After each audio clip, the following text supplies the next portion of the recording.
Hare Rama,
जय श्री श्री राधा माधव की, श्रील प्रभुपाद की।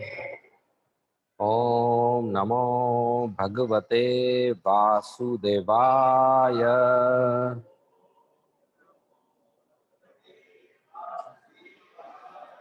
ओम नमो भगवते वासुदेवाय।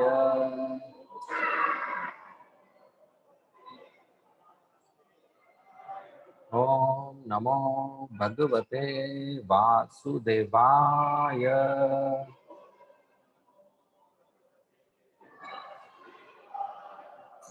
ओम अज्ञानतिमिरन्धस्य ज्ञानाञ्जनशलाकया चक्षुर्मिलितं येन तस्मै श्रीगुरवे नमः। नमः ओं विष्णुपदाय कृष्णप्रेष्ठाय भूतले श्रीमते भक्तिवेदांत स्वामी इति नामिने। नमस्ते सारस्वती देवे गौरवाणी प्रचारिणे निर्विशेषा शून्यवादी पाश्चात्य देशतारिणे। जय श्री कृष्णा चैतन्य प्रभु नित्यानंद श्री अद्वैत गदाधर श्रीवासादि गौर भक्त वृंद। हरे कृष्णा कृष्णा कृष्णा हरे हरे, हरे राम राम राम हरे हरे। हरे कृष्णा। तो आप सब भक्त लोगों का स्वागत है आज इस श्री श्री राधा नील माधव जी के महल में, धाम में। और हर इतवार को शाम के समय इस समय ये कार्यक्रम होता है। इसको संडे फीस्ट प्रोग्राम कहते हैं। रविवार को, हर रविवार इसमें कीर्तन होता है, प्रवचन होता है, आरती होता है, नृत्य होता है और सबके लिए प्रसाद होता है। तो आप लोग हर हफ्ते आइए। तो श्री चैतन्य चरितामृत में श्री चैतन्य महाप्रभु श्री सनातन गोस्वामी को कुछ शिक्षाएं देते हैं। तो उस समय वो एक कथा बताते हैं उनको, जिसकी मैं आज चर्चा करूंगा। तो एक बार श्री नारद मुनि बहुत महान साधु हैं, शुद्ध ब्रह्मचारी हैं, शुद्ध वैष्णव हैं और बहुत फेमस हैं, ट्रैवलिंग स्पेसमैन। वो पूरे स्वतंत्रता है उनको, जब चाहिए जहाँ चाहिए वो जा सकते हैं। उनको कोई टिकट, पासपोर्ट, वीज़ा की जरूरत नहीं पड़ती। वो इस देश से दूसरे दो देश जा सकते हैं, पृथ्वी लोक से ऊपर के लोक में जा सकते हैं, नीचे के लोक में जा सकते हैं, यहाँ तक कि वैकुंठ लोक में भी जा सकते हैं कृष्ण से, विष्णु से मिलने के लिए। इतनी स्वतंत्रता प्राप्त है उनको। तो ऐसे ही एक बार नारद मुनि गए वैकुंठ लोक लक्ष्मी और नारायण से मिलने के लिए, और फिर उनसे मुलाकात करके वो नीचे आए भारत में प्रयागराज। प्रयागराज जहाँ पर 3 नदियों का संगम है, त्रिवेणी संगम, गंगा, यमुना, सरस्वती, 3 नदियाँ एक साथ आती हैं वहाँ पर। तो बहुत लोग जाकर वहाँ पर नहाते हैं, नदी में डुबकी मारते हैं कि एक डुबकी में 3 फायदा हो जाएगा, गंगा का भी, यमुना का भी, सरस्वती का भी, एक पे 2 फ्री। और लोगों को पसंद आता है जब फ्री होता है, डिस्काउंट होता है, तो 3 in 1। तो नारद मुनि भी वहां पर नहाए और फिर वो चल पड़े जंगल के रास्ते से। तो जंगल के रास्ते से जब जा रहे थे तो रास्ते पर उन्होंने देखा छोटा हिरन, डियर, छोटा हिरन का बच्चा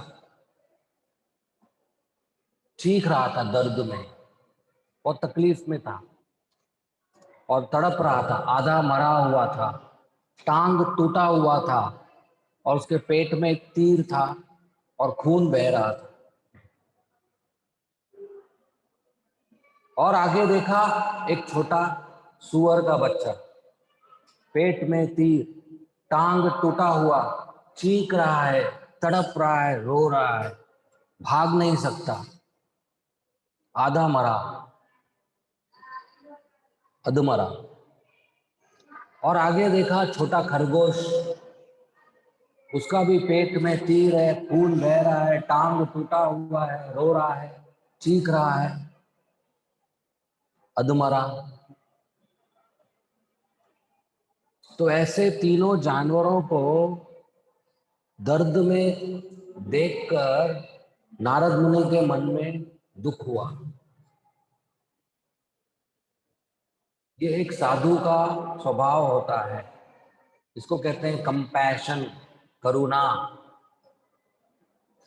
करुणा का मतलब है पर दुख दुखी, दूसरों का दुख देखकर हमें दुख महसूस होना ये अच्छी बात है। पर दुख दुखी, ऐसा व्यक्ति अच्छा व्यक्ति। लेकिन कुछ लोग उल्टे होते हैं, पर दुख सुखी, दूसरों का दुख देखकर मजा आता है, या पर सुख दुखी, दूसरों को खुश देखकर खुद दुखी हो जाते हैं। इसको कहते हैं ईर्ष्या, द्वेष, जलन, जेलसी, एनवी। क्या है ईर्ष्या? पर दुख सुखी और पर सुख दुखी। तो ऐसा नहीं बनना चाहिए, लेकिन आजकल समाज में ऐसा होता है। बहुत साल पहले बचपन में मैं टेलीविजन पर, टीवी पर एक एडवर्टाइजमेंट देखा था, उसकी साड़ी मेरे साड़ी से सफेद कैसे, पता है किसी को? हाँ, कोई कपड़े धोने का साबुन था, उसका एडवर्टाइजमेंट था, उसका साड़ी मेरे साड़ी से सफेद कैसे। अरे क्या प्रॉब्लम है? इसको कहते हैं ईर्ष्या। उसका साड़ी सफेद है, ईर्ष्या आ गई, चलो साबुन खरीद लो। तो हमारे ईर्ष्या पे वो लोग कमाते हैं। Onida TV, owner's pride, neighbour's envy, कि पड़ोसी के पास है आपके पास नहीं है, खरीद लो। हमारे ईर्ष्या पे पैसा कमाते हैं। तो ये अच्छी बात नहीं है। पड़ोसी खुश है और हम अंदर ही अंदर जल रहे हैं, उसको तो फर्क नहीं पड़ रहा है, हमारा जीवन नष्ट हो रहा है। तो ये ईर्ष्या, ये जलन, ये हमको कभी मन को शांति नहीं देगा। मैं देखा हूं कभी कभी माँ बाप अपने बच्चों को सिखाते हैं कि देखो स्कूल में जाओ तो बेंच पे जो साथ में पार्टनर बैठता है उसके साथ अच्छा बात करो, डब्बे में जो है उसको भी खिलाओ, उसको भी चॉकलेट दो, और उसको पेंसिल चाहिए तो एक्स्ट्रा पेंसिल दो, रबर दो, और वो बीमार है तो अपना नोट्स दो, दोस्ती बनाओ। बोलते हैं माता पिता बच्चों को कि दोस्ती बनाओ, कोऑपरेशन। पूरा साल ऐसा बोलते हैं, लेकिन एग्जाम के टाइम क्या बोलते हैं? उससे ज्यादा मार्क्स लेके आओ, उससे ज्यादा मार्क्स लेके आओ। और बाय चांस कम मार्क्स लेके आता है रिजल्ट में तो बोलता है खुश नहीं होना, नेक्स्ट टाइम ज्यादा लेके आ। अरे दो सफल हो गया तो खुश होना चाहिए ना, लेकिन दो सफल हो गया तो खुश नहीं होना। तो साल भर दोस्ती सिखाते हैं, एग्जाम के टाइम ईर्ष्या सिखा देते हैं। फिर दोस्त पहला नंबर आता है, पार्टी देता है, समोसा पूरी खाता है, हलवा पूरी, और इधर होता है अरे आप भी जाओ हलवा पूरी खाओ ना, रो क्यों रहे? स्पोर्ट्समैनशिप बोलते हैं इसको। तो ईर्ष्या हम डाल देते हैं बचपन में कि तुलना करते हैं, तो वो अच्छा नहीं है। एक बार एक माता जी थी, घर की मालकिन, बीमार थी, तो डॉक्टर को फोन किया आप घर पे आ जाओ, मैं बहुत बीमार हूँ। फर्स्ट फ्लोर पे रहती थी। तो डॉक्टर आए, चेक किया थर्मामीटर से, इंजेक्शन दिया, दवाई दिया, बोला आप 3 दिन आराम करो, ठीक हो जाओ। बोला क्या हुआ मुझे? बोला वायरल फीवर हो गया,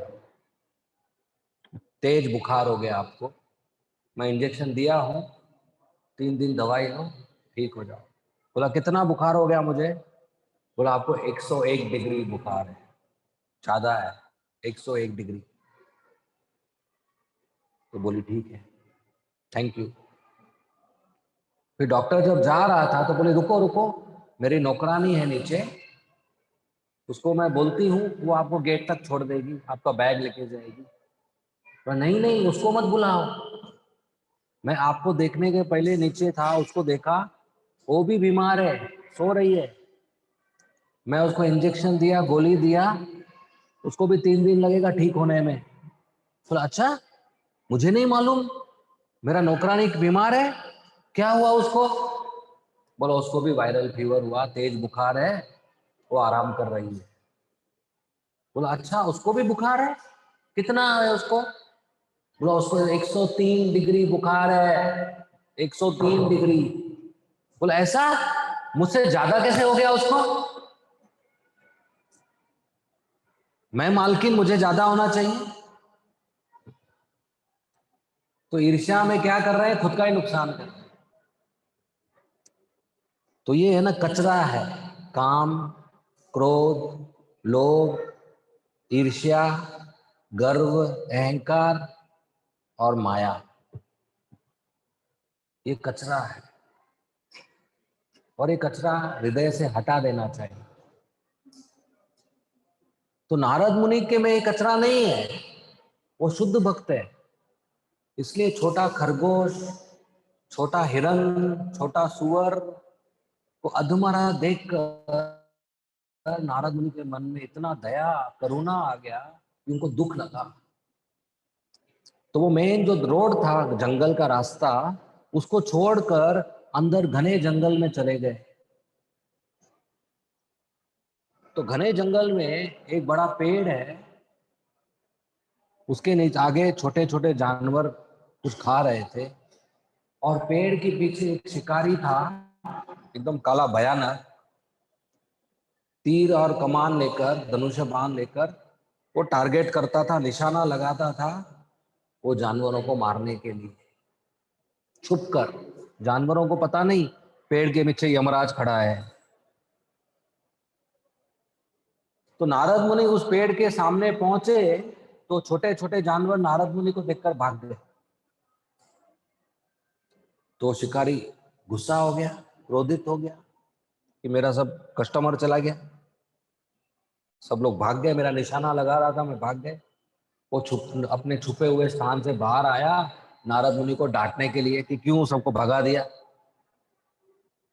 लेकिन जब उसने देखा नारद मुनि एकदम शुद्ध ब्रह्मचारी, एकदम शेव किया हुआ सर है उनका, शिखा है, तिलक है, कंठी माला है, सैफरन कपड़ा है, फूल का माला है, बीड बैग है, वीणा है, एकदम तेज है उनके चेहरे पर, उनको देखकर ही उसको गुस्सा करने का इच्छा नहीं हुआ, मन थोड़ा ठंडा हो गया।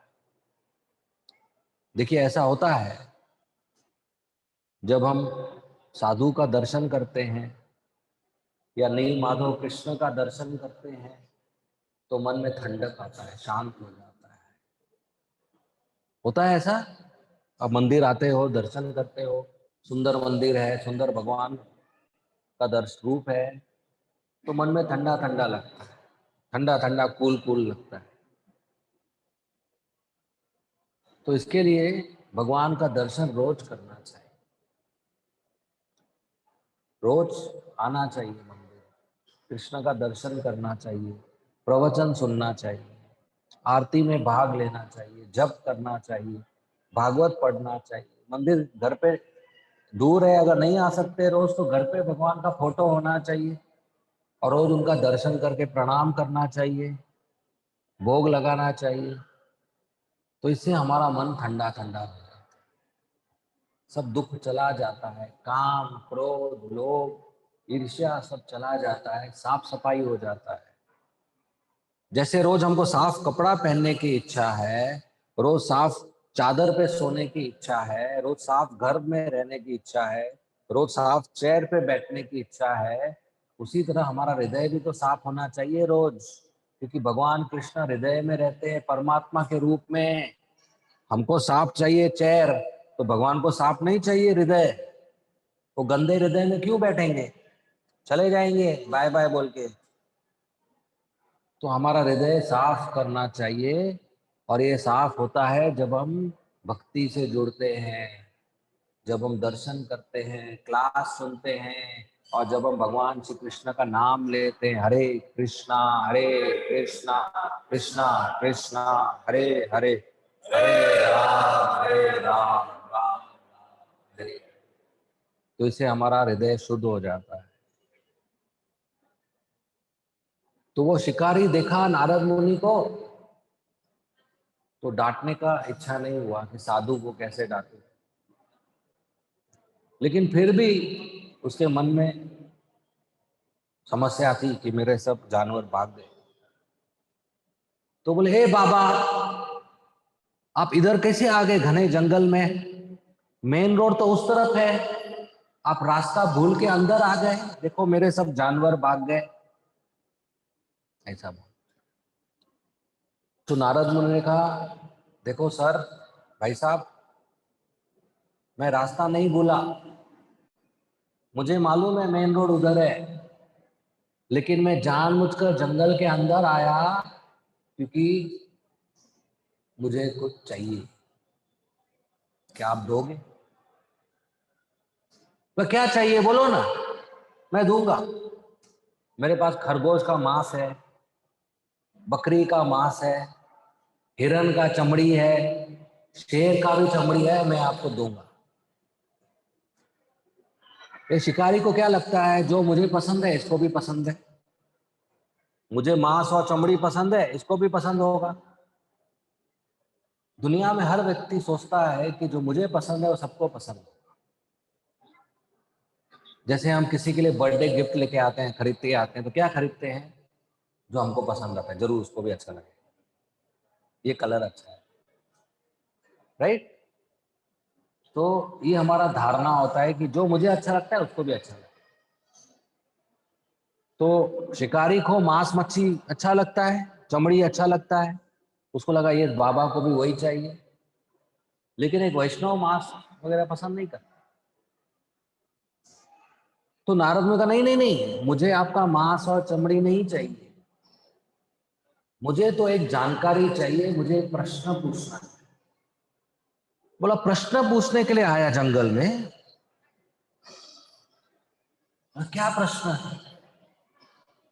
बोला मेन रास्ते पर मैंने देखा छोटा हिरन, छोटा सुअर, छोटा खरगोश अधमरे चीख रहे हैं, दर्द में करा रहे हैं, टांग टूटा हुआ है, पेट में तीर है, खून बह रहा है, तड़प रहे हैं, थोड़ी देर में मर जाएंगे। तो मेरा प्रश्न ये किसने किया? तो शिकारी को लगा कोई नोबेल प्राइज देने आया है। अरे ये तो मैंने किया, ये मेरा विजिटिंग कार्ड, मेरा नाम मृगारी है, मैं बहुत बड़ा शिकारी हूं और मैंने उन जानवरों को तीर मारा और फिर टांग तोड़ दिया ताकि भागे नहीं। फिर अभी वो तड़प रहे हैं, खून बह रहा है, चीख रहे हैं, मैंने किया, मैं मृगारी हूं, बचपन से किया करता हूं मैं ये। तो नारद मुनि ने कहा मृगारी, मैं आपसे एक निवेदन करना चाहता हूँ, एक रिक्वेस्ट करना चाहता हूँ, आप मेरी बात मानोगे? क्या बात है बोलो। मृगारी ने बोला आप जो जानवरों को आधा मारते हैं ना, वो मत करो, पूरा मारो, एक साथ 7 शॉट खत्म कर दो, आधा मत मारो, पूरा मारो। मृगारी हैरान हो गया, बोला क्यों? पूरा मारेंगे तो तुरंत मर जाएगा, मजा नहीं आएगा। जब मैं आधा मारता हूं और 3-4 घंटे तक वो तड़पते हैं और टांग तोड़ता हूं, वो भागते नहीं है, चीखते हैं, खून बहता है, मुझे बहुत मजा आता है, देखने को अच्छा लगता है।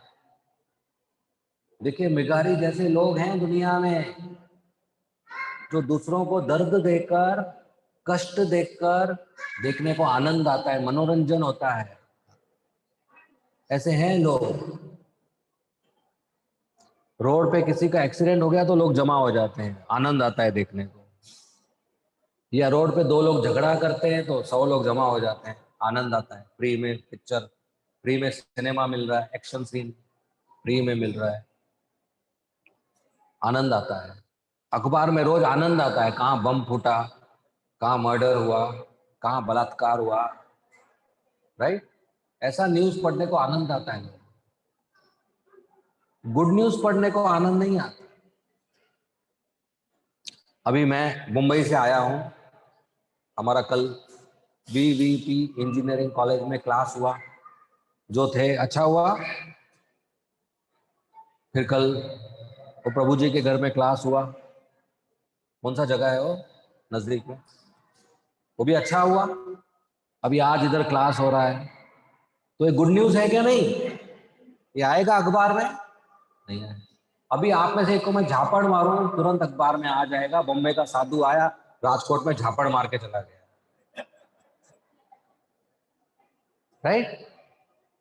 क्योंकि वो बैड न्यूज, पाप है, हिंसा है, क्राइम है, क्राइम तुरंत आता है, गुड न्यूज अखबार में नहीं आता, क्योंकि लोगों को गुड न्यूज नहीं चाहिए। तो ऐसे लोग हैं जिनको आनंद आता है टीवी पर 2 देशों का युद्ध देखना, लोग मर रहे हैं वो देखना, हिंसा देखना, ये अच्छी बात नहीं है। आजकल बच्चों को भी हम कार्टून दिखाते हैं, सोचते हैं कार्टून अच्छा है, नहीं, उसमें भी वायलेंस होता है, सेक्स होता है, और बच्चों को गुड्डे गुड्डी नहीं चाहिए, बंदूक चाहिए खिलौने में। तो मृगारी ऐसा था कि खुद जानवरों को तीर मारकर, टांग तोड़कर, उनके दर्द को देखकर आनंद लेता था। कभी कभी बच्चे छोटे कॉकरोच को पकड़ के आनंद लेते हैं, ये अच्छी बात नहीं है। बचपन में कॉकरोच को पकड़ेंगे, बड़े होकर सांप को पकड़ेंगे, फिर बाद में बूढ़े माँ बाप को पकड़ेंगे और आनंद लेंगे, क्योंकि उनका प्रवृत्ति हो जाता है मनोरंजन लेना, किसी को दर्द देकर मनोरंजन लेना। तो नारद मुनि ने कहा मृगारी को, आप आधा आधा मत मारो, पूरा मारो। मृगारी ने कहा मजा ही नहीं आएगा, क्यों मैं पूरा मारूं, ऐसा क्यों बोलते हो आप? बोला आपके फायदे के लिए। बोला मुझे क्या फायदा होगा पूरा मारने से? तो कहा कि जब आप पूरा मारते हो तो आपको पाप लगता है, जब आप आधा मारते हो वो धीरे धीरे मरता है तो उनको ज्यादा दर्द होता है, तो आपको बड़ा पाप लगता है, क्योंकि धीरे धीरे मर रहे हैं तकलीफ में, टॉर्चर में, तो आपको ज्यादा पाप लगता है। देखिए नारद मुनि हमको बता रहे हैं कि किसी को कष्ट दिया, दर्द दिया, पेन दिया, तो वो पाप का कार्य है। इसलिए कभी किसी का दिल नहीं दुखाना चाहिए, न अपने शरीर से, न अपने व्यवहार से, न अपने वचन से। गाली देना, अपमान करना, जोर से बात करना और कटु वचन बोलना, झूठ बोलना या हिंसा करना, मारपीट करना, ये कभी नहीं करना चाहिए। कभी किसी का दिल नहीं दुखाना चाहिए। परिवार में जो हमारे रिश्ते होते हैं, कभी कभी बुरा अनुभव होता है एक दूसरे के साथ, तो उसको माफ कर देना चाहिए, बोलकर दिल नहीं दुखाना चाहिए किसी का। वो पाप है। किसी को हर्ट नहीं करना चाहिए, वो पाप है। मैं हमेशा कहता हूं कोई भी रिश्ता निभाना हो तो ऐसा व्यवहार करना चाहिए कि peace should not be cut into pieces. जो पीस है, शांति है, उसके टुकड़े नहीं करना चाहिए।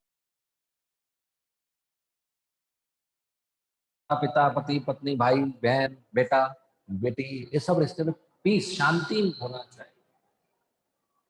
शांति को नहीं तोड़ना चाहिए। तो नारद मुनि ने कहा आप पूरा मारोगे तो आपको कम पाप लगेगा, आधा मारोगे तो ज्यादा पाप लगेगा। भिखारी ने कहा ये पाप क्या होता है? देखिए मृगारी इतना अशिक्षित, अनसिविलाइज्ड व्यक्ति है, उसको पाप क्या होता है नहीं मालूम। ऐसे व्यक्ति को प्रचार करोगे आप जिसको पाप क्या होता है वही नहीं मालूम, मुश्किल है बहुत। और नारद मुनि देखिए कितने महान संत हैं, ऐसे शिकारी को प्रचार कर रहे हैं जिसको पाप क्या है, सही गलत का पहचान क्या है नहीं मालूम। ये तो जानवर है ना, सही गलत का पहचान नहीं है। तो नारद मुनि ने उसको समझाया कि जो कर्म होता है वो दो प्रकार का होता है, अच्छा और बुरा, पाप और पुण्य। और पूरा कर्म का थ्योरी समझा दिया कि पाप करोगे तो नरक में सजा मिलती है, पुण्य करोगे तो स्वर्ग में आशीर्वाद मिलता है, ऐश्वर्य मिलता है। पाप से दुख मिलता है, पुण्य से सुख मिलता है। और आप जिस जानवर को मारोगे अगले जन्म वो जानवर आपको मारेगा। ये प्रकृति का नियम है, कर्म का नियम है। तो जो भी व्यक्ति मांस खाता है, मांस खरीदता है, मांस बेचता है, या जानवर को खुद मारता है या मारने का परमिशन देता है,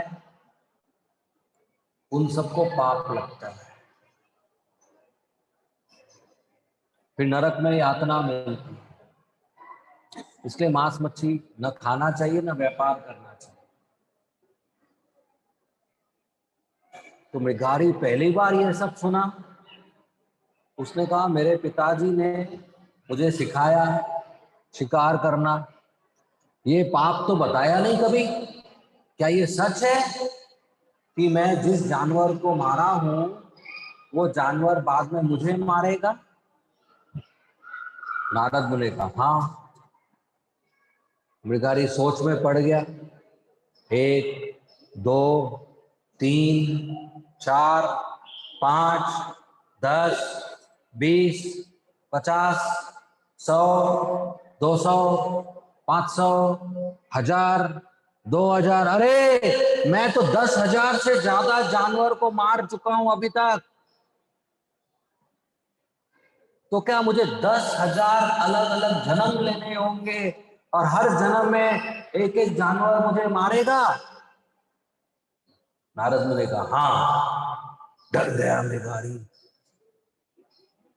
बोला एक बार खरगोश बनेगा, फिर मुझे तीर मारेंगे, फिर हिरन बनेगा, फिर तीर मारेंगे, 10,000 जन्म ऐसा। डर गया बहुत।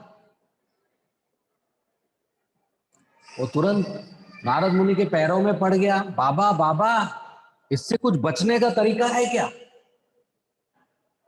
देखिए पता चल गया पाप किया है, तो अभी बचने का तरीका ढूंढ रहे हैं। हमें भी सोचना चाहिए, हम भी पाप करते हैं, लेकिन आदत हो गया है, झूठ बोलने का आदत हो गया है, फर्क नहीं पड़ता। धोखा देने का आदत हो गया है, फर्क नहीं पड़ता। सिगरेट पीने का आदत हो गया है, फर्क नहीं पड़ता। दारू पीने का आदत हो गया है, मांस मच्छी खाने का आदत हो गया है, फर्क नहीं पड़ता। नहीं, बहुत तकलीफ होगा बाद में। तो ये पाप से छुटकारा पाना चाहिए। तो मृगारी नारद मुनि के चरणों में पड़ गया, बाबा मुझे नहीं जाना है नरक लोक, कुछ उपाय बताओ।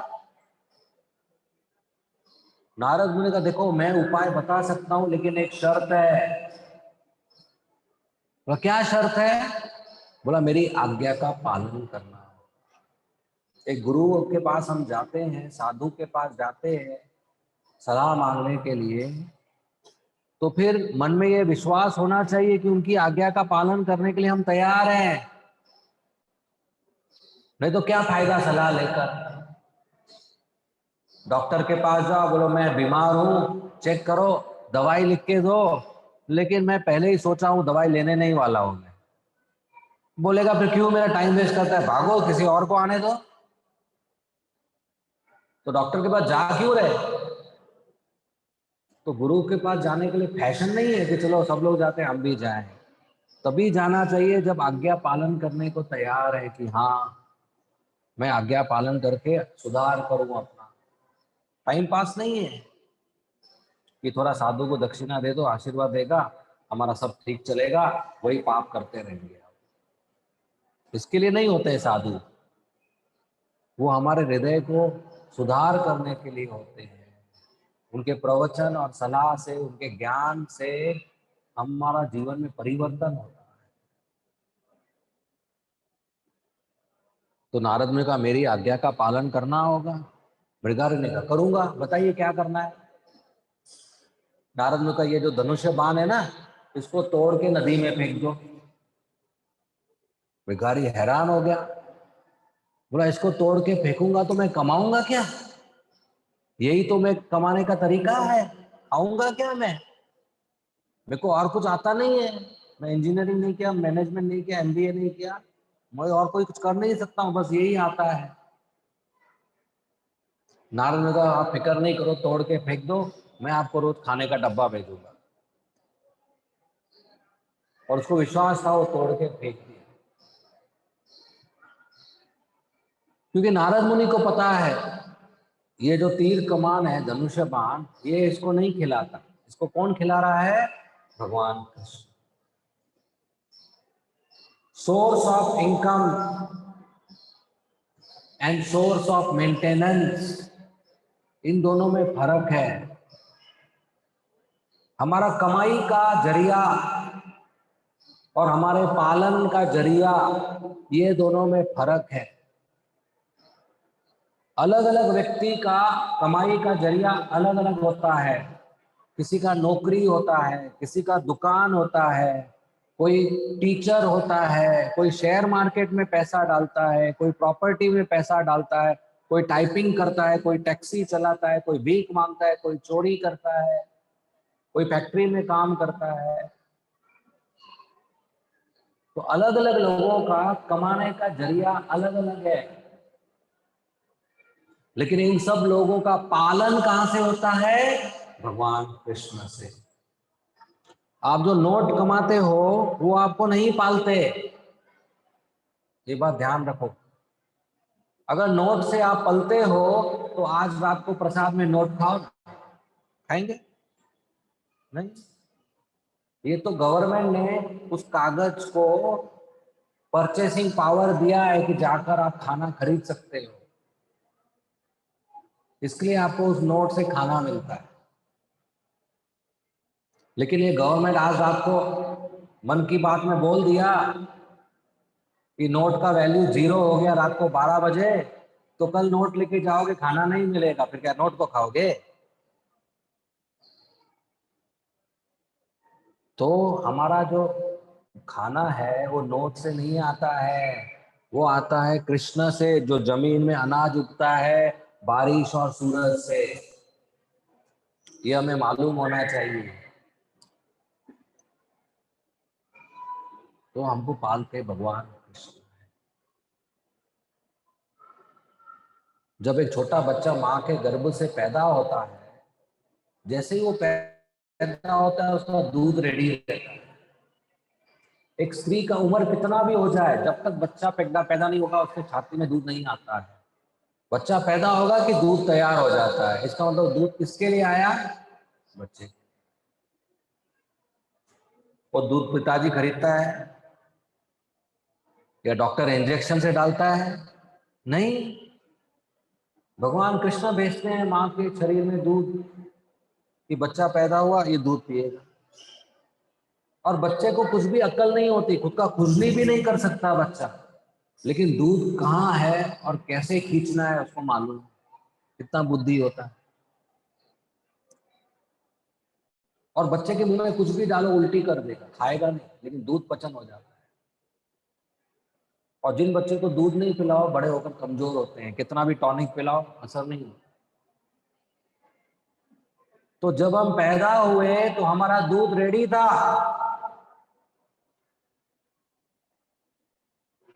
भगवान ने पाला हमको। अभी हम बड़े हो गए तो हमारा चावल और रोटी रेडी नहीं होगा क्या? हमको बिना चावल रोटी के भगवान भूखे मार देंगे? अगर भूखे ही मारना था तो बचपन में बिना दूध के मारते थे ना, आसान था ना। अभी क्यों भूखे मारेंगे? तो सबका खाना भगवान देते हैं, ये हमें मालूम होना चाहिए।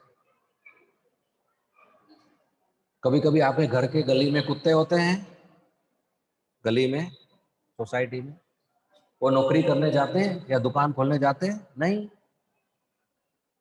गली में 4-5 कुत्ते होते हैं, कभी गली के बाहर नहीं जाते, लेकिन फिर भी उनको खाना मिल जाता है, बरोबर। लेकिन उस गली के मनुष्य हैं, उस गली में खाना नहीं मिलता, बाहर जाकर काम करना पड़ता है, फिर जाकर खाना मिलता है। कौन बुद्धिमान है, कुत्ते का मनुष्य? कुत्तों को कहीं बाहर नहीं जाना पड़ता, जहां रहते हैं वहीं मिल जाता है। इंसानों को पता नहीं कहाँ कहाँ जाना पड़ता है नौकरी करने के लिए। और कोई राजकोट से गुजरात अहमदाबाद जाता है, कोई राजकोट से दुबई जाता है, कोई विदेश लंदन जाता है भाई पेट का सवाल। अरे कुत्ते देखो कहीं नहीं जाते, उनको मिल जाता है। लेकिन मनुष्य समाज देखो, खाने का इतना बड़ा प्रॉब्लम कि बहुत मेहनत करना पड़ता है, क्योंकि हम भगवान पे निर्भर नहीं। हमारे घर में कॉकरोच छिपकली होता है, उनको कौन खिलाता है? कभी आप कॉकरोच को देखकर बोलते हो अपने पत्नी को, एक रोटी और बनाओ, देखो मेहमान आया है? नहीं, हम तो नहीं खिलाते उनको। हमारे घर में रहते हैं, हम नहीं खिलाते, फिर भी वो खा रहे हैं। कौन खिला रहा है? भगवान।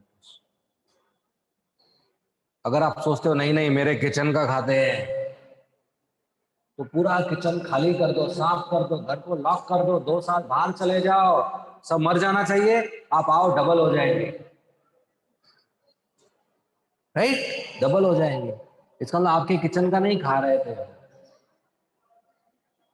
तो भगवान सबको खिलाते हैं।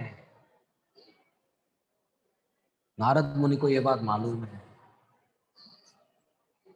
तो मृगारी को उसने कहा धनुष्यबाण तोड़ दो। धनुष्यबाण नहीं खिला रहा है आपको, भगवान खिला रहे हैं।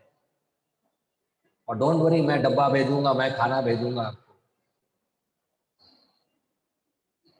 लेकिन कभी भेजा नहीं नारद ने। नारद ने कहा कि रेस्टोरेंट है क्या, कैटरिंग है क्या, खाना भेजते रहे। उन्होंने कभी नहीं भेजा, लेकिन फिर भी भविष्य में मृगारी को मिल गया, क्योंकि भगवान ने भेजा। ये भक्त और भगवान के बीच में कॉन्ट्रैक्ट होता है, साधु और कृष्ण के बीच में। कि साधु मुंह से आशीर्वाद देकर चला जाता है, फिर भगवान को पूरा करना पड़ता है। ऐसा होता है, इसलिए लोग साधु के पास जाकर आशीर्वाद मांगते हैं।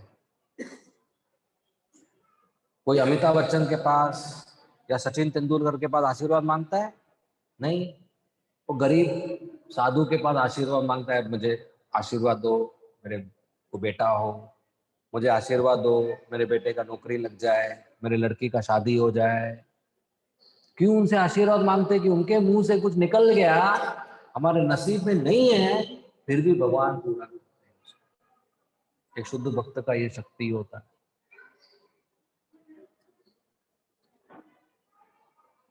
तो नारद मुनि ने कहा मैं भेज दूंगा खाना। मृगारी को विश्वास हो गया, वो धनुष्य बाण तोड़कर नदी में फेंक दिया, फिर चरणों में पड़ गया। बोला अभी क्या करूं मैं? बोला अभी घर जाओ, घर में जो भी धन है, कपड़े है, जेवर है, फर्नीचर है, घर है, वो सब साधुओं को दान दे दो, क्योंकि सब पाप की कमाई है।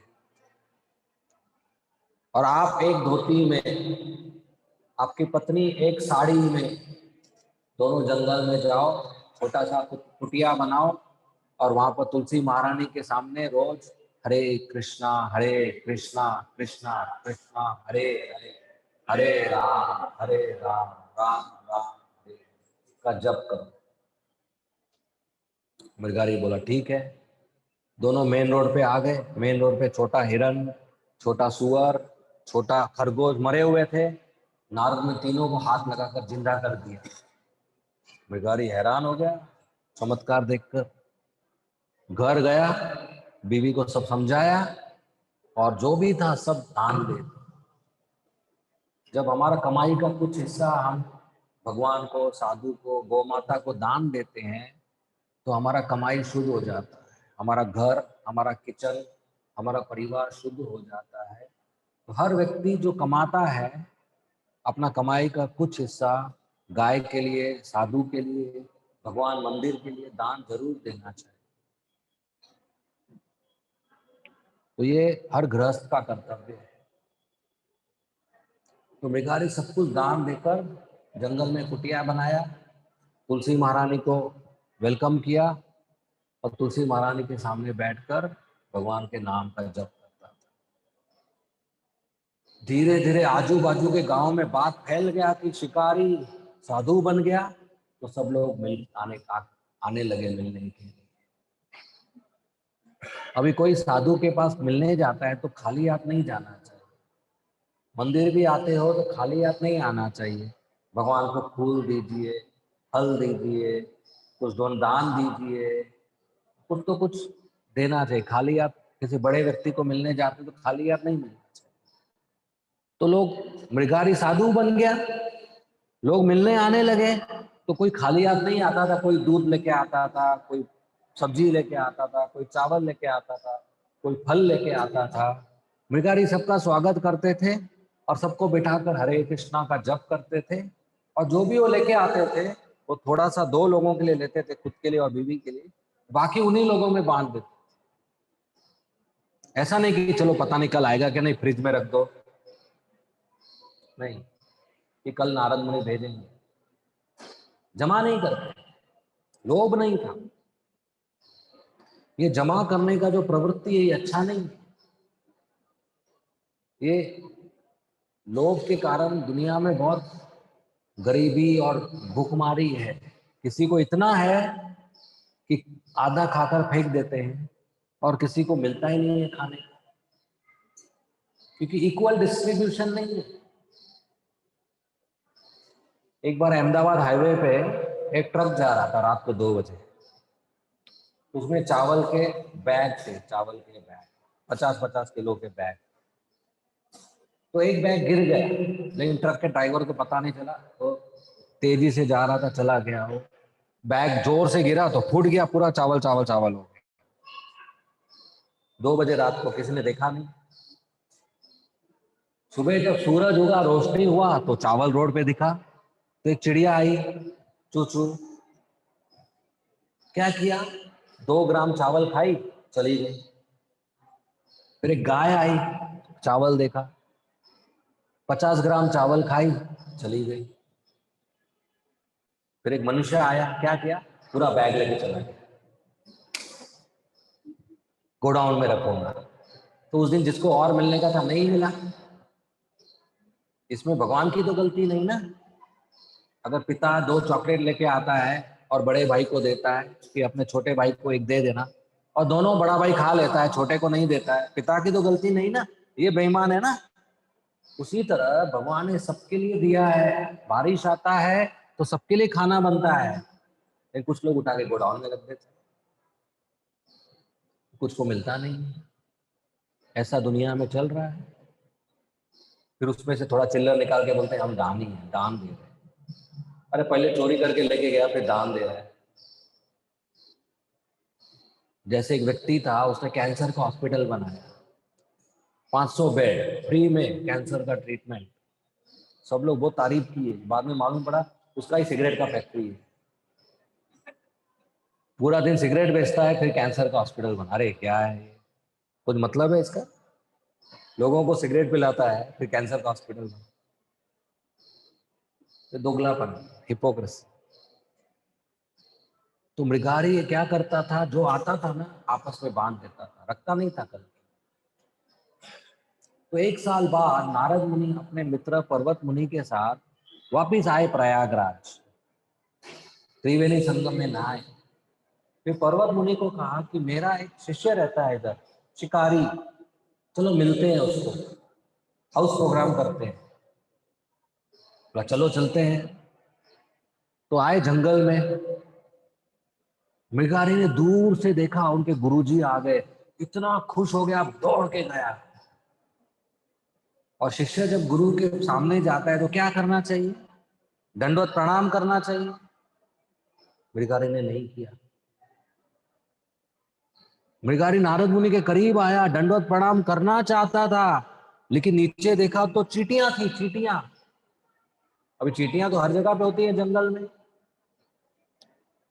तो दंडवत प्रणाम नहीं किया। बोला अगर मैं दंडवत प्रणाम करूंगा तो मेरे शरीर के वजन से चींटियों को तकलीफ होगा।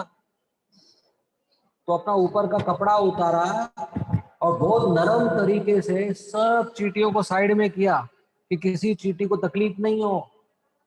और जब सब चींटियां निकल गए, बाद में दंडवत प्रणाम किया। वो मृगारी जो इतना हिंसक शिकारी था कि जानवरों को आधा मारकर अधमरा खुश होता था, आज एक चींटी को भी तकलीफ नहीं देना चाहता, अहिंसक साधु बन गया हो। कैसे? नारद मुनि के संग से। और नारद मुनि के सलाह से, हरे कृष्ण महामंत्र का जप करने से उसका हृदय परिवर्तन हो गया, हिंसक से अहिंसक बन गया। तो उसी तरह जब हम रोज मंदिर आएंगे या संडे को मंदिर में आएंगे, भक्तों का संग करेंगे और हरे कृष्णा कृष्णा कृष्णा हरे हरे, हरे राम राम राम हरे हरे का उच्चारण करेंगे, तो हमारे में भी अच्छे गुण आ जाएंगे और बुरी आदतें चली जाएगी। ये है शुद्ध भक्तों के संग का शक्ति। और इतने सारे जो भक्त हैं इधर देखते हो आप, इनका जीवन परिवर्तन हो गया। पहली बार आए इस्कॉन के संपर्क में, भक्तों से संपर्क किया, प्रवचन सुना, किताब पढ़ा, प्रसाद लिया, जप किया और आज साधु बन गए। तो ये भगवान के नाम की शक्ति, भक्तों के संग की शक्ति। तो पर्वत मुनि जब देखे तो हैरान हो गए, बोला ये शिकारी था, कौन विश्वास करेगा ये शिकारी था। फिर वो नारद मुनि को बुलाया, आइए। नारद मुनि को अपने कुटिया में लेके गया, नारद मुनि के चरण धोए, चरणामृत अपने सर पे लिया, थोड़ा फल दिया उनको और कीर्तन किया, डांस किया, आंखों से आंसू बहने लगे प्रेम में। तो नारद मुनि सब हो गया, फिर बोले मृगारी कैसे हैं आप? ठीक हूँ मैं गुरुजी। बोला सब चल रहा है आपका गृहस्थ जीवन अच्छा? बोला हाँ चल रहा है। तो बोला गुरुजी मुझे कुछ रिक्वेस्ट करना है। नारद ने बोला बताओ क्या बात है। बोला रोज इतना खाना मत भेजो, रोज फूड फॉर लाइफ करना पड़ता है, रोज बांटना पड़ता है मुझे, तो थोड़ा ही भेजो। 1 साल पहले मृगारी सोच रहा था खाऊंगा किधर से, अभी सोच रहा है करूं क्या इतने खाने, इतना आ रहा था। और उसको अभी भी लग रहा नारद मुनि भेज रहे थे, नारद मुनि के आशीर्वाद से हो रहा था, लेकिन भगवान भेज रहे थे। कभी अपने भगवान भक्तों को भूखा नहीं मारते। तो नारद मुनि सुनकर खुश हो गए, बोला अच्छी बात है, एक भक्त को कभी लोभी नहीं होना चाहिए, और आशीर्वाद देकर चले गए। तो जाने के टाइम पर्वत मुनि नारद मुनि को बोले कि आप तो पारस है, पारस मुनि। पारस मुनि क्या होता है पता है? पारस मुनि ऐसा पत्थर है जो लोहे को छूता है तो लोहा सोना बन जाता है। तो मृगारी लोहा है, और नारद मुनि ने लोहे को छुआ तो मृगारी शुद्ध भक्त बन गया, सोना खरा सोना बन गया। इसलिए पर्वत में नारद मुनि को कि आप पारस मुनि। वैसे ही है शिला प्रभुपाद, इस्कॉन के फाउंडर आचार्य, जिन्होंने 12 साल के समय में भारत, पूरे विश्व भर 14 बार ट्रैवल करके 108 मंदिर बनाए, इतने सारे ग्रंथ लिखे, हजारों शिष्य बनाए, और इतना बड़ा इस्कॉन खड़ा किया। और देखिए हम सब लोग इस सुविधा का लाभ उठा रहे हैं। तो हमें बार बार मंदिर आना चाहिए, भक्तों का संग करना चाहिए। और कलयुग में भक्ति करने का सबसे आसान तरीका है भगवान का नाम लें। हरे कृष्णा कृष्णा कृष्णा हरे हरे, हरे राम राम राम हरे। बहुत आसान है, कोई नियम नहीं है। सुबह दोपहर शाम रात कभी भी जप कर सकते हैं, बैठकर, खड़े होकर, नहा के, बिना नहा के, चप्पल पहन के, बिना चप्पल के, स्त्री पुरुष, कोई भी समय, कोई भी स्थान, कोई भी स्थिति में जप कर सकते हैं। कोई नियम नहीं, बस बोलना है, सुनना है। और भगवान कृष्ण का नाम और भगवान कृष्ण, इसमें फर्क नहीं है, ये शक्ति है भगवान का। देखिए अगर मुझे प्यास लगे और मैं बोलूं पानी पानी पानी, तो क्या प्यास बुझ जाएगी? नहीं, ज्यादा प्यास लगेगी। क्योंकि पानी शब्द और पानी वस्तु ये दो अलग अलग है। अगर मैं बोलूं मैंगो मैंगो मैंगो, आम आम आम, तो मीठा मीठा लगेगा मुंह में? नहीं, क्योंकि आम फल और आम नाम ये दो अलग अलग है। लेकिन जब मैं कृष्ण राम कहता हूं तो डायरेक्ट भगवान कृष्ण से संपर्क हो जाता है, क्योंकि कृष्ण नाम और कृष्ण भगवान ये दोनों एक ही है, फर्क नहीं है कुछ। तो जब कृष्ण का नाम लेते हैं तो डायरेक्ट कृष्ण से संपर्क में आ जाते हैं, और हमारा हृदय शुद्ध हो जाता है, हमारा भक्ति में प्रगति होता है। इसलिए रोज भगवान का नाम लेना चाहिए। और बहुत आसान है, बच्चे भी लेते हैं। और कलयुग है ये, कलयुग में और कोई तरीका नहीं है। सतयुग में लोग जंगल में जाकर 30-40 हजार साल तक तपस्या करते थे। अच्छी बात है, अभी कर सकते हो? है किसी के पास 30-40 हजार साल? नहीं है। जंगल है वो भी नहीं है, सीमेंट का जंगल है। तो जंगल मिल भी गया तो 8 घंटा बैठकर तपस्या कर पाओगे? नहीं, पेट तो दुखेगा, और मन तो चंचल है, और फोन तो बजेगा। तो जो सतयुग में तपस्या संभव था वो आज संभव नहीं है। त्रेता युग में यज्ञ करते थे, स्वाहा, अग्नि में घी डालते थे, शुद्ध घी, ब्राह्मण उच्चारण करते थे मंत्र का। वो भी आज संभव नहीं है, क्योंकि शुद्ध घी नहीं है, शुद्ध ब्राह्मण नहीं है, शुद्ध उच्चारण नहीं है, वो भी संभव नहीं। द्वापर में बड़ा बड़ा मंदिर बनाकर पूजा करते थे, जैसे द्वारकाधीश है, इस्कॉन मंदिर है, तिरुपति बालाजी है। सब लोग तो पुजारी नहीं बन सकते, आसान नहीं है मंदिर में पुजारी का बनाना, मंदिर बनाना, मंदिर का व्यवस्था संभालना। तो कलयुग में सबसे आसान है घर बैठकर हरे कृष्ण महामंत्र का जप।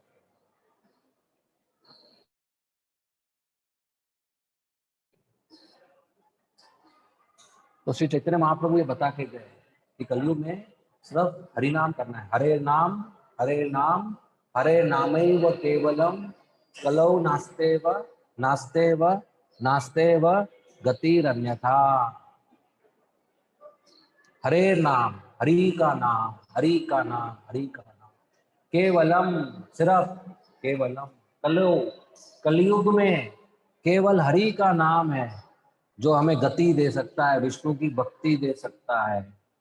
नास्तेव नास्तेव नास्तेव गतिरन्यथा, कि और कोई तरीका नहीं है, और कोई तरीका नहीं है, और कोई तरीका नहीं है। बस एक तरीका है, वो हरे कृष्ण महामंत्र। अभी हमारे पास इतना टाइम, शक्ति और बुद्धि है क्या कोई तरीका ढूंढे फिर उसमें से फाइनल करें? ऑलरेडी चैतन्य महाप्रभु फाइनल करके गए। अभी बस हमें इसका जप करना है, 16 माला रोज, हरे कृष्णा कृष्णा कृष्णा हरे हरे, हरे राम राम राम हरे हरे बोलना है, सुनना है। देखिए आपका जीवन परिवर्तन हो जाएगा। बस भगवान को अपने जीवन में ऐड कीजिए, हरे कृष्ण महामंत्र को अपने जीवन में ऐड कीजिए और हमारा जीवन परिवर्तन हो जाएगा। तो आपसे यही रिक्वेस्ट है कि हर हफ्ते ऐसा मंदिर आइए, ये संडे फीस्ट प्रोग्राम में भाग लीजिए, इसके बाद संध्या आरती होता है उसमें भाग लीजिए, प्रसाद लीजिए और रोज घर पे गीता पढ़िए और हरे कृष्ण महामंत्र का जप कीजिए। ठीक है, धन्यवाद। श्रीला प्रभुपाद की, श्रीमद् भागवतम की। हरे कृष्ण। अगर किसी को कोई प्रश्न है तो पूछ सकते हैं।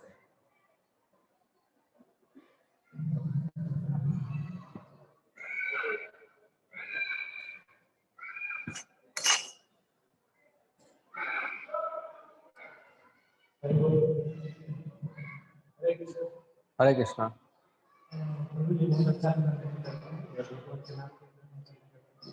लेकिन अगर हम जब बाजार में जाते हैं तो वो लोगों को समझाते हैं, तो लोगों को समझाते हैं, तो आगे बोलते हैं,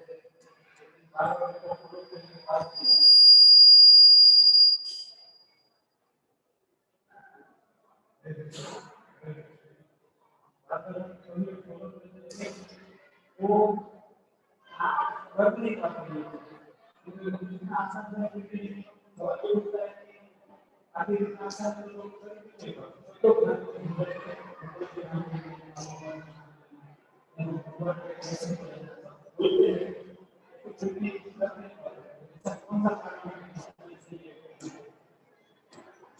तो उसके लिए आपको बहुत अच्छा जप करना चाहिए।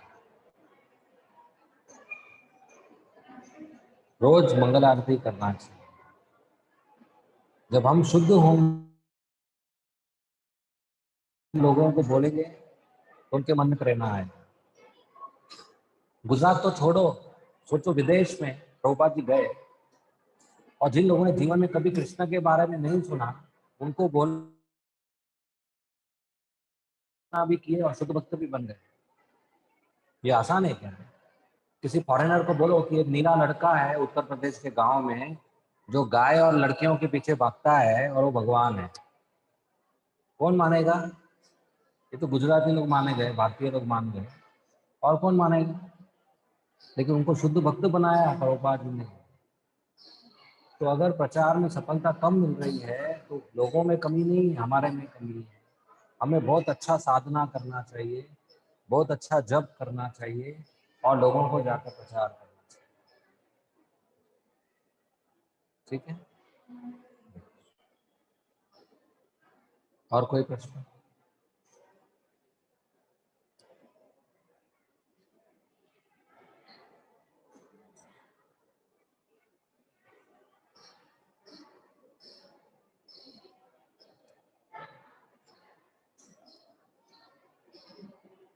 हरे कृष्ण, हरे कृष्ण।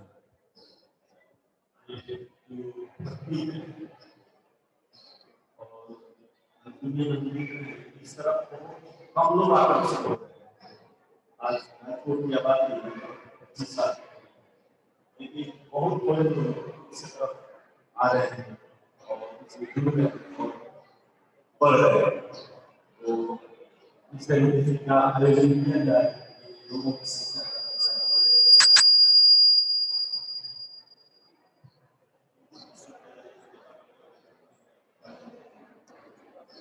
हाँ, तो जैसे हमने इतना अच्छा मंदिर बनाया, हमें बहुत अच्छा व्यवस्था करना चाहिए, अच्छी तरह लोगों से बात करना चाहिए, अलग अलग आकर्षक प्रोग्राम बनाना चाहिए। संडे फीस्ट है, रथ यात्रा है, और अलग अलग फेस्टिवल है, और बुक डिस्ट्रीब्यूशन है, और घर घर जाकर प्रचार करना चाहिए, हरिनाम करना चाहिए, प्रसाद भी रखना चाहिए, कॉलेज में प्रचार करना चाहिए। तो ये सब हमें करते रहना चाहिए। जो प्रभुपाद जी ने प्रोसेस दिया है वो हम करते जाएंगे तो वो बढ़ेगा।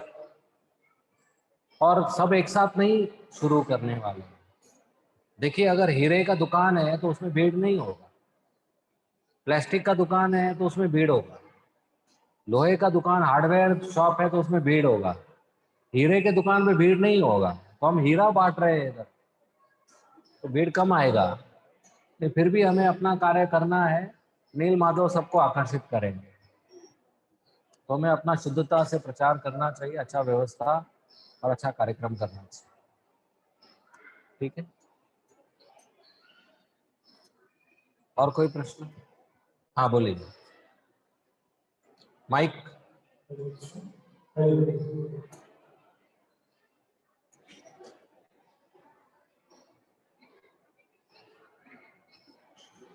हरे कृष्ण। हरे कृष्ण।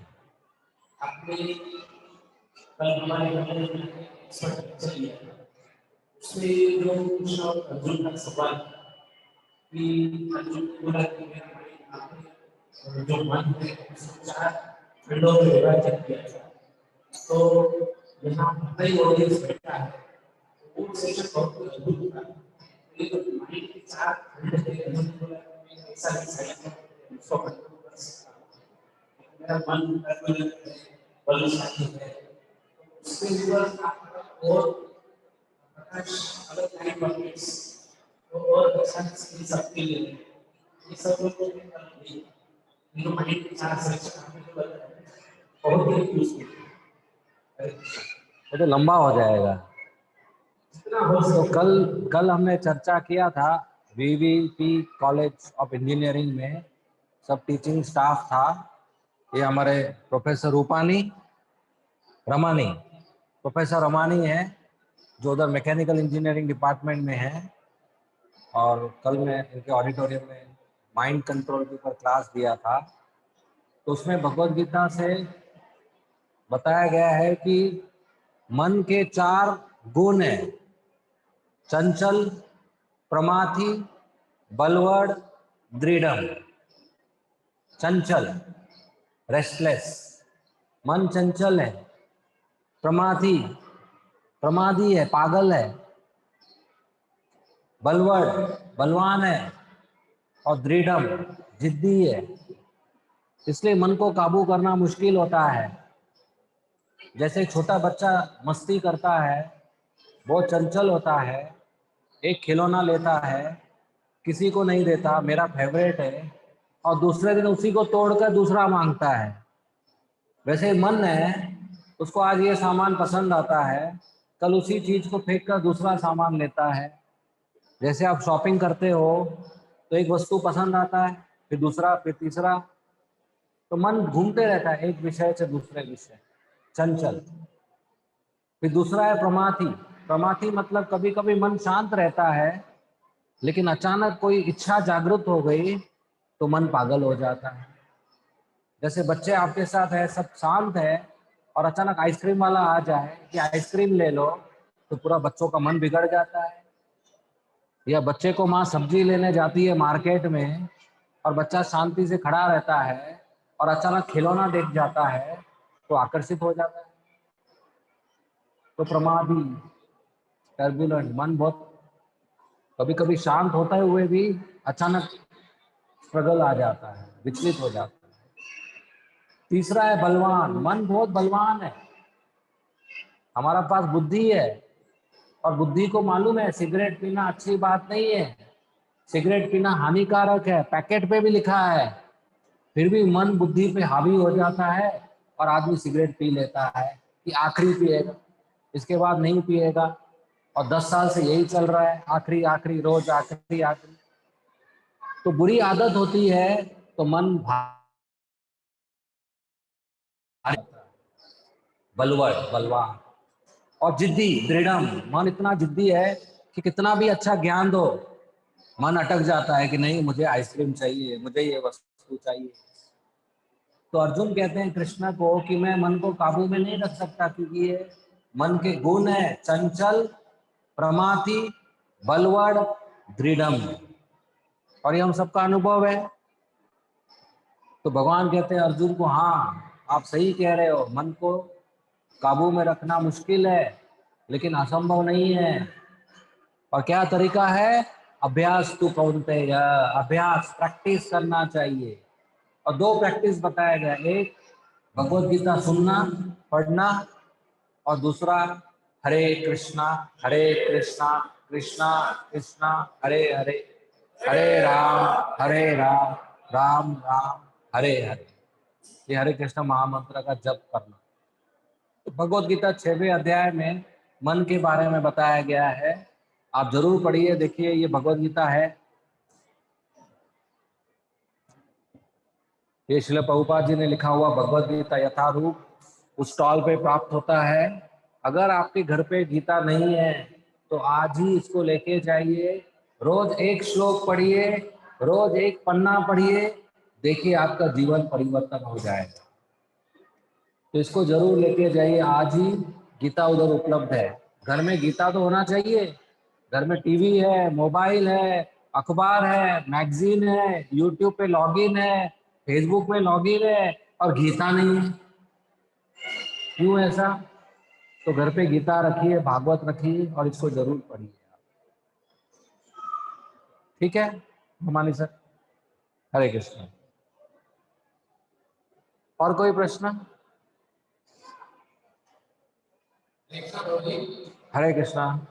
हमारे बहुत सारे शास्त्र हैं, उनमें कई सारी चीजें दी गई, पर हमें लगता है कि उसको ब्लाइंडली फॉलो कैसे करना है, उसका प्रूफ क्या है? तो आपको हर श्लोक का प्रूफ दे? कौन सी बात का प्रूफ चाहिए? कौन सी बात का प्रूफ चाहिए?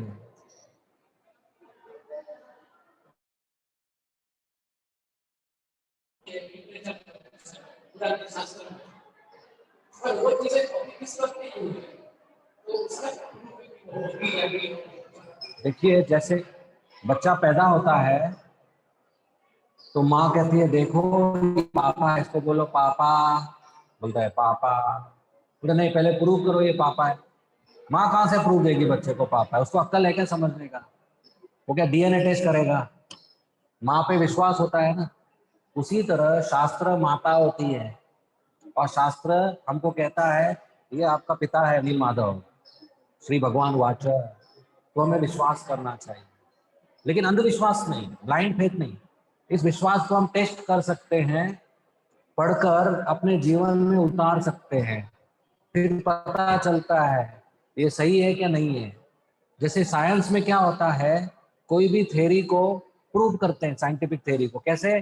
पहले हाइपोथेसिस होता है, फिर ऑब्जर्वेशन होता है, फिर एक्सपेरिमेंट होता है, फिर इन्फरेंस होता है। मालूम है आपको ये बात? तो हाइपोथेसिस है जो शास्त्र में लिखा है कि कृष्ण भगवान है, ऑब्जर्वेशन है कि बहुत लोग भक्ति कर रहे हैं, जप कर रहे हैं।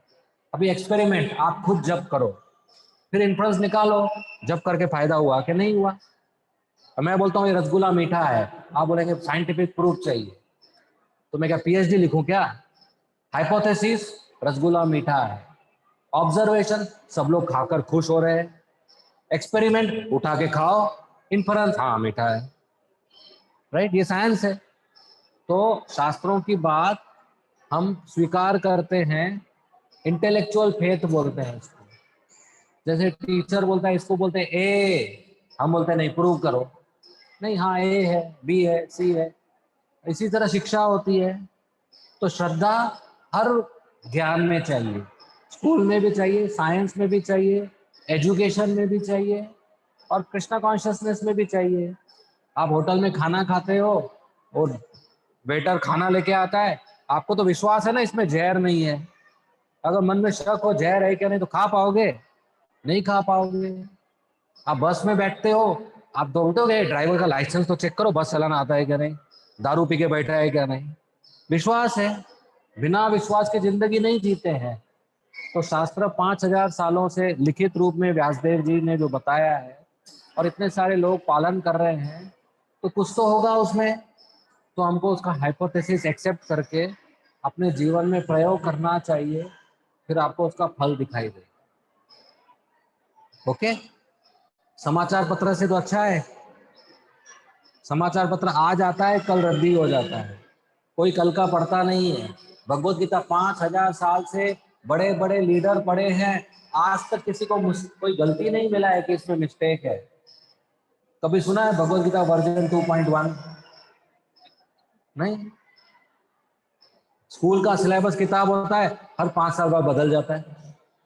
भगवत गीता तो 5000 साल से नहीं बदला। तो ये खरा सोना, असली ज्ञान। ठीक है,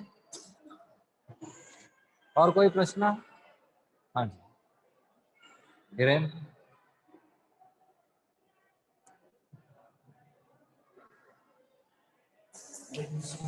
हरे कृष्ण। तो आपने योगा के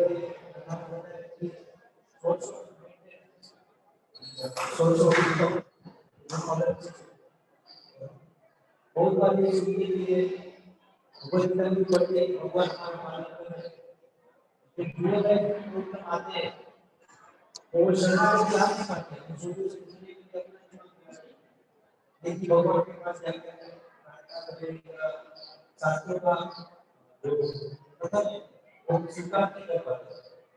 तो इसको हम प्रैक्टिकल इंप्लीमेंट करना है, और वो कब आता है हमारा मन डिस्टर्ब है, तब वो उसको कर सकते हैं। तो जब भी हमारे जीवन में परेशानी आता है, हम अपना बुद्धि का इस्तेमाल करके परेशानी हल करते हैं, और हम ये करोड़ों सालों से कर रहे हैं। कहाँ पहुंचे देखो ना, अभी तो परेशानी है, हल किधर हुआ? हल हुआ किसी का? अभी बुढ़ापा आएगा क्या नहीं, बीमारी आएगा क्या नहीं, मृत्यु आएगा क्या नहीं? और 2 साल में कोविड आकर सबको खत्म कर दिया, हर देश खत्म हो गया, हर डॉक्टर खत्म हो गया, सब लोग घुटने टेक दिए, हाथ जोड़ के खड़े हो गए कोविड के सामने। इतना छोटा सा वायरस पूरे दुनिया को घुटने पे लेके आया। इसी से पता चलता है कि हमारी शक्ति बहुत छोटी है, कोई हल नहीं कर सका इसका। तो हमें भगवान पे निर्भर होना चाहिए। इसका मतलब ये नहीं कि सुस्त होना चाहिए, जो गैर जिम्मेदार होना चाहिए, नहीं। अपना जिम्मेदारी पूरा करना चाहिए, अपना कर्तव्य पूरा करना चाहिए, लेकिन हमें मालूम होना चाहिए कि फल भगवान देंगे। तो भगवान पे निर्भर होना चाहिए, जाकर उनको हाथ जोड़कर प्रार्थना करना चाहिए, और रोज अपना भक्ति बहुत तीव्र से, बहुत अच्छी तरीके से करना चाहिए। तो वो हमको पालते हैं, संभालते हैं। जैसे बच्चे को कुछ चाहिए तो क्या करेगा? रोएगा, माँ दे देगी उसको। उसको किताब चाहिए, यूनिफॉर्म चाहिए, होमवर्क पूरा नहीं हुआ, डब्बा चाहिए, बीमार है, नींद आ रहा है, पेशाब करना है, उसको बस रोना है, माँ कर देगी। तो हमको जाके कृष्ण के पास रोना है, कृष्ण कर देंगे, कर रहे हैं ऑलरेडी। तो हमें ऐसे ही करना है। हम बच्चे हैं कृष्ण की गोदी में, जैसे बच्चा माँ की गोदी में होता है, वैसे भगवान पे निर्भर होना चाहिए। इसीलिए तो भक्तों का संग है कि हम सीख रहे हैं भगवान पे निर्भर होना। अपने बुद्धि पे निर्भर होकर ही हम यहाँ तक पहुंचे हैं ना। करोड़ों जीवन, करोड़ों जन्म चले गए, अभी तक सुधार हुआ नहीं। तो इसलिए अभी हमें भगवान पे निर्भर होना चाहिए। तो भक्तों के संग में इसको सीखना चाहिए, विश्वास बढ़ाना चाहिए। जिस दिन प्रॉब्लम आएगा उस दिन विश्वास नहीं बढ़ाना है, अभी से ही बढ़ाना है कि जिस दिन प्रॉब्लम आएगा तो हम तैयार हो जाएंगे। तो जब प्रॉब्लम नहीं है तो अभी से ही बढ़ाना है कि जिस दिन आएगा उस दिन हम तैयार होंगे। जिस दिन आएगा उसी दिन भगवान के पास आएंगे, वो तो फिर कहाँ से विश्वास आने वाला है, राइट? तो अभी से ही तैयारी करना है, क्योंकि प्रॉब्लम 100% आने वाला है। ओके, ठीक है, धन्यवाद। अभी गौरा आरती होगा, संध्या आरती, आप सब लोग जरूर उसमें भाग लीजिए। और मैं इस्कॉन जुहू मुंबई से आया हूँ 2 दिन के लिए इधर, कल जा रहा हूँ मैं। गोकुलेश्वर दास मेरा नाम। तो आप लोगों से, इधर राजकोट के भक्तों से मिलकर बहुत अच्छा लगा, इधर रहकर भी बहुत अच्छा लगा। और स्पेशली हम इंजीनियरिंग कॉलेज गए थे, वीवीपी इंजीनियरिंग कॉलेज, बहुत पसंद आया। तो आप सबका सहयोग उसके लिए बहुत बहुत धन्यवाद। हरे कृष्णा। हरे कृष्णा। पहली बार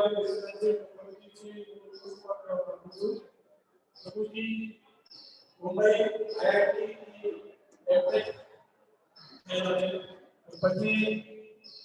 प्रभुपाद का पुस्तक पार्टी में इसको प्रचार करने में बुलाया गया है। पूरे विश्व में प्रभु जी की विशेषता करके यूट्यूब पर 100 लोग समर्थन से